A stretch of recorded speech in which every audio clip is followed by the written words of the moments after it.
Benvenuti al meteo. In Veneto, per sabato 24 luglio, il tempo si manterrà variabile, specie sulle zone montane e pedemontane. Piogge solo occasionali, minime dai 19 gradi di Belluno, massime fino ai 34 di Verona e Rovigo. Per lo più nuvoloso anche in Friuli Venezia Giulia, con schiarite più ampie lungo le coste. Temperature minime intorno ai 20, massime fino a 31. Mare da calmo a poco mosso. Tempo instabile anche in Trentino Alto Adige, dove non si escludono piogge nel tardo pomeriggio sera. Temporali previsti soprattutto in provincia di Trento.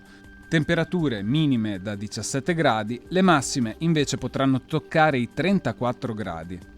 Dal meteo è tutto, arrivederci.